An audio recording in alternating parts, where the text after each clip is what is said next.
So there's two sides to every coin when it comes to should I make this video? Should I not make this video?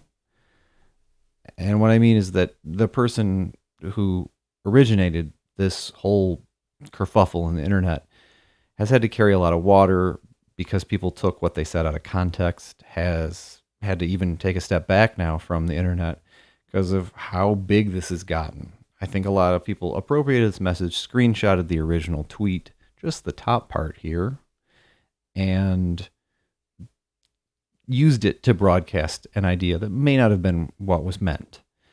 So, what she had in mind was that it's very difficult for her. She's a content creator with a much bigger platform than my own, exponentially larger, and she's a cosplayer and she plays D&D. And so she shared some bits about her character sheet.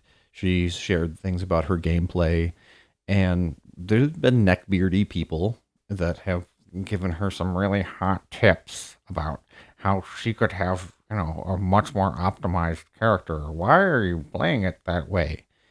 And, it's taken out of context because she's has different gameplay goals. And that's fine.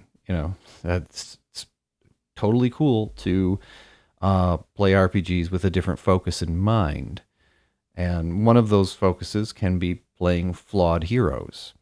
Now, one of my reactions to this when I just read the top part of it is, boy, there are some games which have your back a lot more than D&D does. The core assumptions, every one of the other people around the table might be more on board with playing a flawed hero, and the game system itself might not be as sensitive to optimization.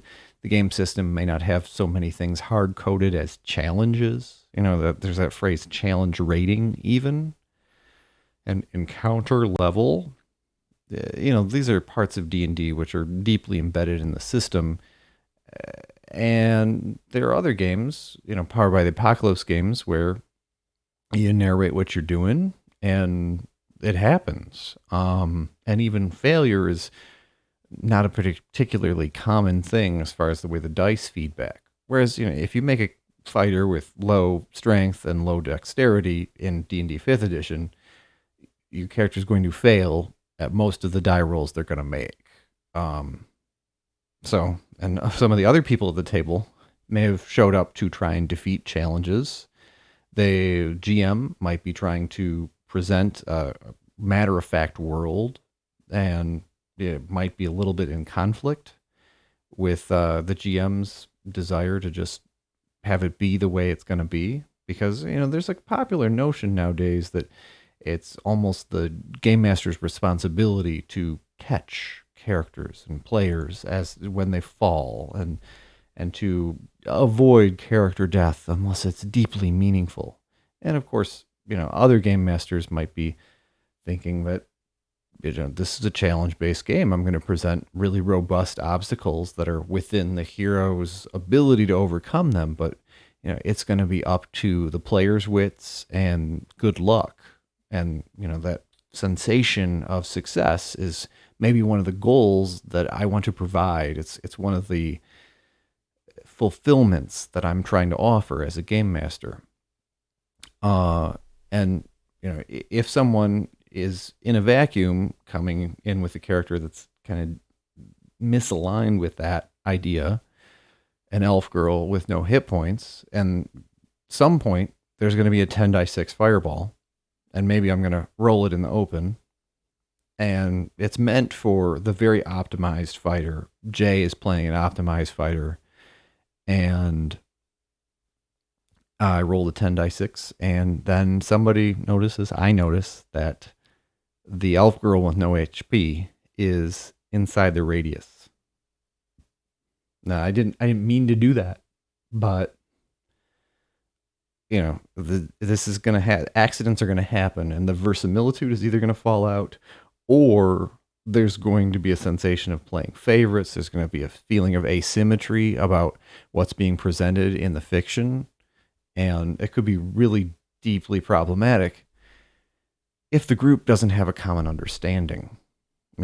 If you want to play optimized characters and beat difficult obstacles, and your group is kind of thinking of that. If you want to play middle of the road characters, which are just okay and are meant to be true heroes, but maybe, are not constructed around, you know, ideas that are in the back of the book, that, these characters are somehow cognizant of how their character sheet is put together.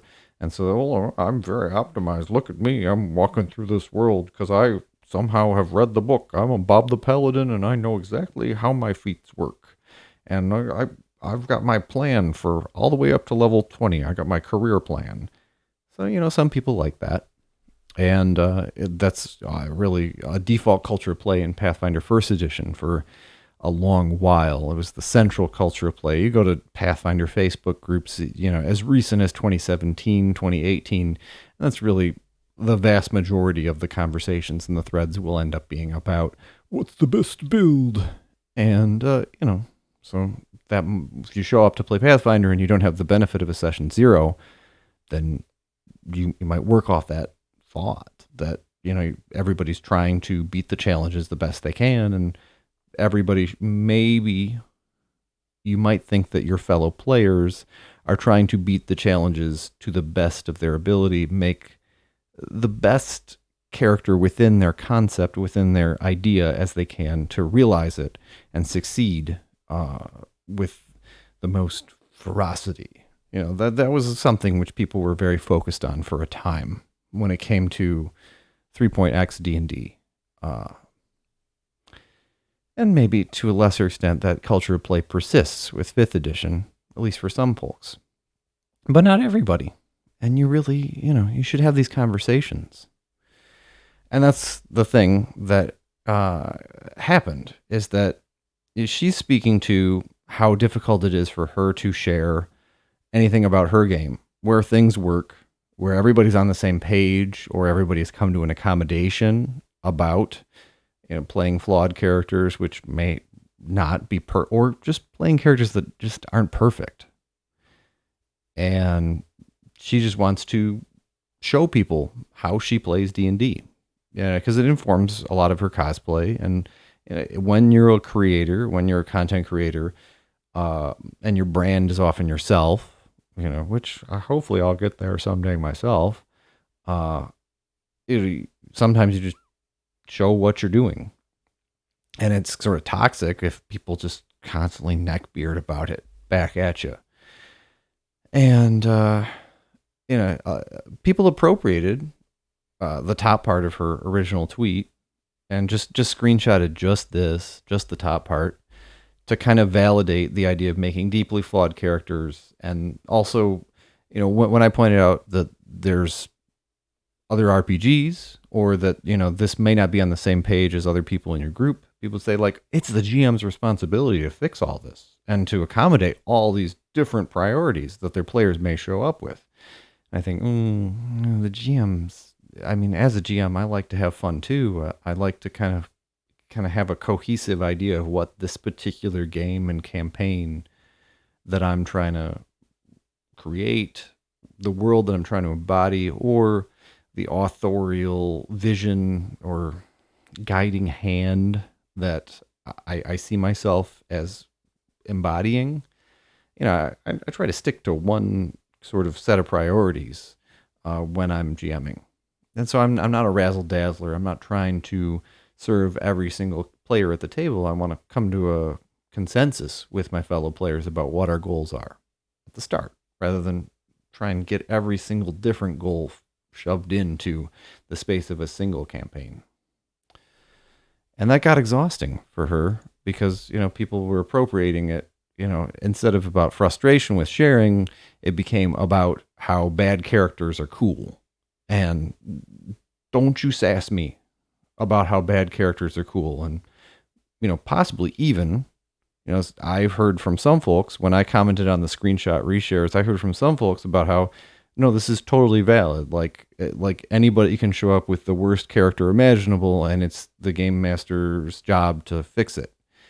And, to kind of smooth things over, to have the goblins miss their attack rolls by fudging.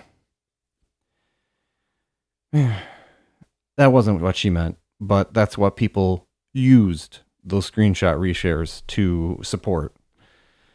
And that's where I want to get into this, is that it's just that's where I want to talk about this, is that if you can have a good session zero, if you can talk to your fellow players about what you like, if you have a language for speaking to that, first of all, you can play whichever game you are playing, whatever campaign you're in, you can play it together with a knowledge about what your fellow players' goals are. Maybe you can even align those goals, and at least have some empathy. You can speak to the wider community when you share what you're playing and what you're doing. You can speak to it. I mean, 168 characters, tweets. It's very difficult to be like, now this is the kind of D&D we're playing, just so you know. Or, in a YouTube video where the audience's attention span is,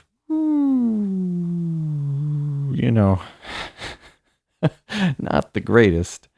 You may not be able to devolve into a lecture about the sort of D&D and the sort of goals that your group has, and why, you may have to defend that even in the video, why you like it that way. And you might also have to qualify that statement and say, like, oh, well, it's fine if you want to do the other thing too. And if that's what your preference is, then go ahead and have fun with that. And these are a lot of competing goals, which get fit into a very narrow space of either YouTube engagement or 168 characters.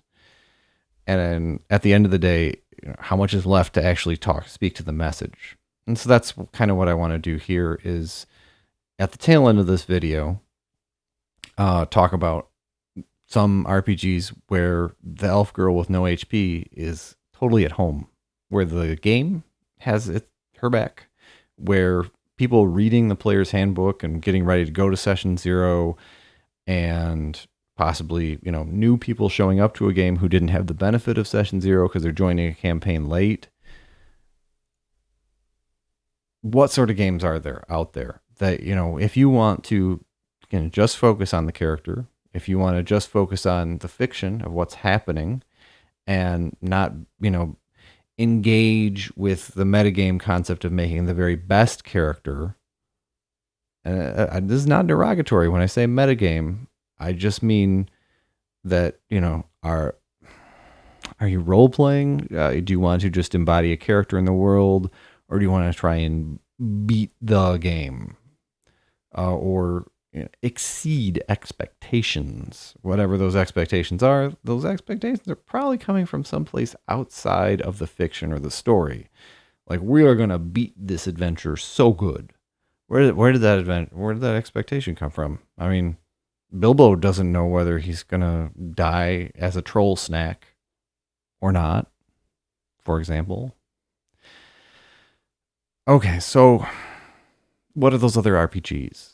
Well, unfortunately or awkwardly, one of them that was very popular for a few years here was called Dungeon World. And I know the person who authored it, who's one of the people who authored it, is in a lot of hot water, and people are trying to distance themselves from their brand. They don't want to support him right now because of some stuff that he recently did. But Dungeon World kind of has your back as far as a character that, just is the way they are. And this is a story in Dungeon World, and with most Powered by the Apocalypse games, about heroes. And the players even have authorial control over a lot of the setting. They can introduce NPCs. They can say that, what's over the next river often is within the latitude of the player character's narration authority. And so, it's pretty easy, even if your character has a really infirm constitution in the fiction, to speak to why it is that they survive the disease. And you can even interject the reason. They happen to be very conscientious about wearing masks in spite of their low constitution. For example, you can just say that, in a montage scene about, okay, I roll, who survives the disease? And I rolled my 2d6, and comes up with a success. And the Constitution may not even be a penalty because of the way that I narrate it. That's not necessarily the case in Dungeons and Dragons because, cloud kill spell, here it comes, stinking cloud spell, wafting across the 5-foot square grid, just like that 10 die 6 fireball that I mentioned. How much is there to do? How much can the fiction be altered with so much precision? With so much concrete definition of where things are and what's happening, and naming something stinking cloud. And it's like, well, this is what stinking cloud does in the book, and unfortunately, it is a Constitution save. So there's where you run into hot water. The game sort of doesn't have your back as much. If you say you want to tell a story, the stories usually don't kill their protagonists in the first act. Now, if you want to witness what happens in a fictional world, if you step through the gateway into Narnia, and instead of reading The Lion, the Witch, and the Wardrobe, you're just sort of watching a video feed of what happens to these characters. If you're agnostic to whether they're going to succeed, you just sort of see what happens, roll dice, let them fall where they may. Well, that's another vector. Zweihander is a fantasy game where the horror of violence, is inevitably going to corrupt characters. And there's just really bloody critical hits that will kill characters, both PC and NPCs, just right there in the moment. It's going to happen. And you're encouraged to just let that happen as far as the dice falling where they may. And so, the elf girl with no HP is tragic in Zweihander. But at the same time, when she survives, it's she beat the odds, or she played cannily. She adventured in a careful and steadfast way. She was pulled by her resolve to embark upon the quest, and in spite of her weaknesses, her moxie or her good luck saw her through.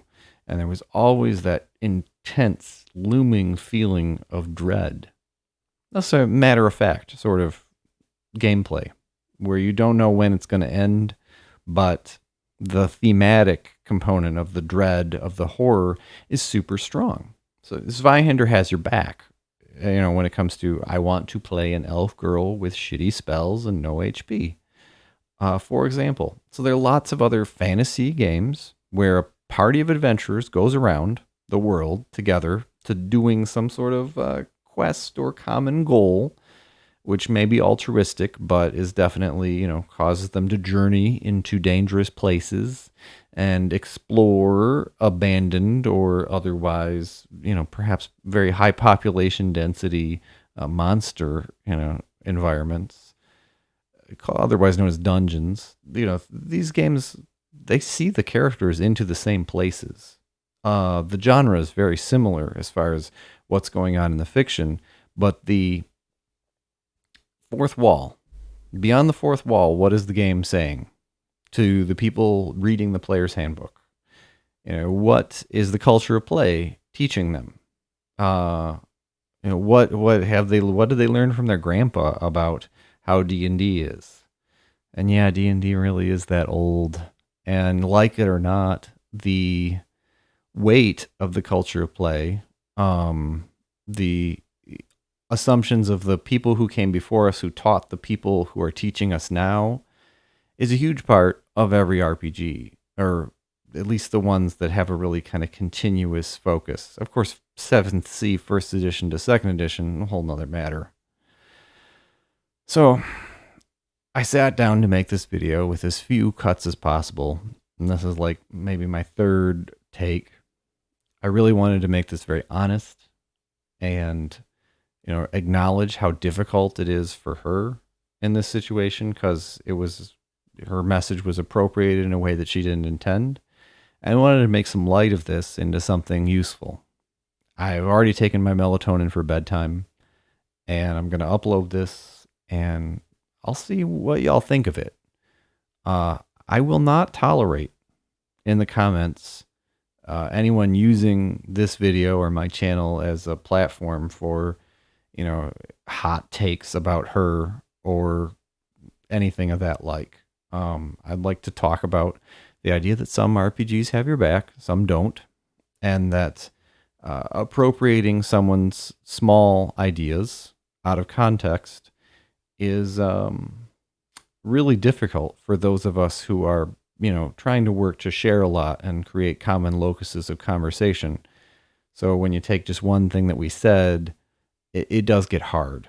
So those are some of the topics that I think would be really fun to hear from you in the comments below. Just keep it honest and kind, and remember to use empathy. Thanks. I'm the Complex Games apologist.